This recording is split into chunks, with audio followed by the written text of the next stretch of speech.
Welcome to Personal Finance Cat, where I share my personal take on personal finance. How to become a designer or architect in the Metaverse. Are you someone who has a knack for aesthetic beauty? Have you been getting compliments on your good tastes? Do you regularly have ideas in your mind to decorate your house? Well, not me, but I know some really close friends and family members who fit the criteria. Note that I did not mention formal architecture or design training, because while the formal training in those areas is certainly helpful, it is not required and it is not sufficient anyway to become an architect or designer in the metaverse. I personally know many artistic and creative people, and to be honest, I don't think their talents are properly compensated. That's my biggest motivation to create this episode. There are many talented people out there, but unfortunately, with the market mechanism we have today, their skills do not seem to be adequately paid for.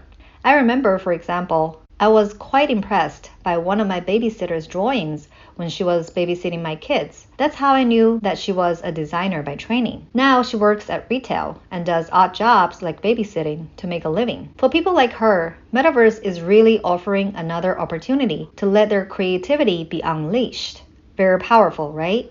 Alright, if you're new to this whole burgeoning Metaverse concept, you might ask, what is the Metaverse? And what is the buzz about? According to Wikipedia, in futurism and science fiction, the metaverse is a hypothetical iteration of the internet as a single, universal, and immersive virtual world that is facilitated by the use of virtual reality, VR, and augmented reality, AR headsets. In colloquial use, a metaverse is a network of 3D virtual worlds focused on social connection. So, why the buzz? Well, humans have the fundamental need to connect, and it took the pandemic for us to finally become comfortable interacting with each other socially and for work in a virtual setting. Now there is no going back. The hybrid working model is widely adopted, and the metaverse can provide a great medium to do that. Some tech giants in this space have been working on developing their metaverse experiences in gaming, social, and/or business. If you're interested in learning about some of the top companies for investment purposes, feel free to listen to Personal Finance Cat's Metaverse Season, Episode 2.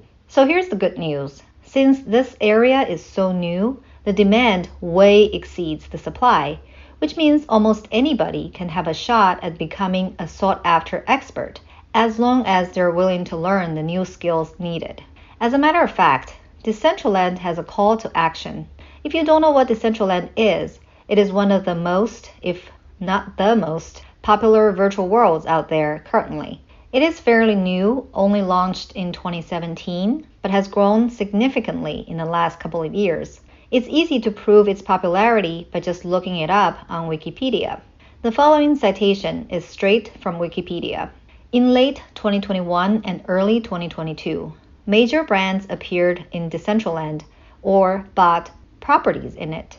These include Samsung, Adidas, Atari, PricewaterhouseCoopers, and Miller Lite. And Sotheby's held its first Metaverse auction. And in March 2022, Decentraland hosted Metaverse Fashion Week, in which major fashion brands appeared, including Dolce & Gabbana, Tommy Hilfiger, Elie Saab, Nicholas Kirkwood, Perry Ellis, Imitation of Christ, and Estee Lauder. Music artists including Deadmau5 and Grimes held concerts in the platform. So what is Decentraland's call to action, which I'll link in the show notes? In the landing page, you will see this quote-unquote sales pitch. Projected to grow into a $1 trillion industry, the metaverse is exponentially opening doors and opportunities for architects, designers, and creatives to become major players in the next wave of disruptive digital innovation. Sounds exciting, doesn't it? Keep scrolling down and it gets better. They address a lot of questions you'll probably have, like how much do clients pay for metaverse work and what skills are needed? Well, if you don't have time to visit the site, I'm spelling it out for you right now. It looks like the projects can be very lucrative, ranging from anything between $5,000 to $22,000. In terms of the skills needed, Decentraland is a bit vague about it, but existing design experience in the real world seems to be preferred. However, here's the best part. One of the frequently asked questions is, what if you know nothing? To this question, their answer is, don't worry, you're part of the majority, not the minority. The majority of people we meet have ample experience in 3D design. However, not everyone has had the opportunity to dabble in the metaverse yet. And honestly, we plan to change that. And drumroll. There is a free training course you can apply to on their site. You just need to click that button and book a consultation with them. Still not convinced? Here's more sales pitch from Decentraland. Decentraland architects work with a multitude of different clients coming from all parts of the metaverse. Lately, demand has far outstripped supply in our market, which is why we're investing time and resources into expanding our community of developers. As a metaverse architect, you will become an integral part of our digital community and a key contributor to the growth and development of the Metaverse Cooperative. With a constant flow of new and recurring clients, we're constantly handing out contract-based projects to our architects, which can have them modeling anything from mansions to super yachts to conference halls, futuristic HQs, to indoor-outdoor furniture, and even digital fashion. I don't know about you, but as an economist, when demand has far outstripped supply, it is a good thing to be on the supply side. It's like supplying water in the desert or supplying air in outer space. You get the idea. Best part is, the training is free. All you have to put in is your time and hopefully enthusiasm. This reminds me a lot of the beginning of social media when nobody was taking it seriously. Many of the early viral YouTube videos were literally unedited or minimally edited homemade videos. Remember Charlie Bit My Finger? The video was less than 1 minute long and was about baby Charlie who bit his brother, a toddler's, finger, which was cute of course, but nothing extraordinary in my view. It went on to receive almost 1 billion views as of July 2021, after which it was sold as an NFT for almost $1 million. Anyway, the video made the family so much money that they were able to buy a new house, have more kids, and send them all to private school. Truly life-changing from one simple video that went viral, wasn't it? So what's the moral of the story? Get in early and try it out. It may be fun anyways to learn something new. And the biggest benefit of getting in early is that it significantly increases your chance of being successful because of low competition and huge demand. You may be arguing, I'm not a creative type at all, and I have no experience in design or architecture. Can I really do this? Fair point. Since Decentraland did not offer much info on what existing skills you need to have, I searched for some other sources. In particular, I found an article on dumblittleman.com, link in the show notes, which provides a much more grounded list of skills needed. Number 1, basic design skills. Number 2, computational design. Number 3, procedural content generation, or PCG. Number 4, artificial intelligence. It also listed out the courses you can take to learn these skills from platforms like Coursera, Udacity, and so on. And these courses are UI UX design, Python, artificial intelligence, virtual reality, graphic design, content design, etc. Granted, these skills seem to be much more technical than what Decentraland's call to action seems to suggest. Here's the thing, it may still be worthwhile trying it out. Why? Like Roblox co-founder Neil Reimer puts forward, the energy around the metaverse will come from users, not from the company. Epic CEO Tim Sweeney also emphasized, Metaverse does not come from any industry giant, but the crystallization of the co-creation of millions of people. Everyone makes their own for the metaverse through content creation, programming, and game design. Contributors can also add value to the metaverse in other ways. In other words, even if you're not going to be a full-on architect or designer in the metaverse, there may still be plenty of opportunities out there. Take a simple example. Meta, formerly known as Facebook, offers a certificate for Meta Certified Spark AR creators. If you don't know what AR is, It's the acronym for augmented reality. Think about the game Pokemon.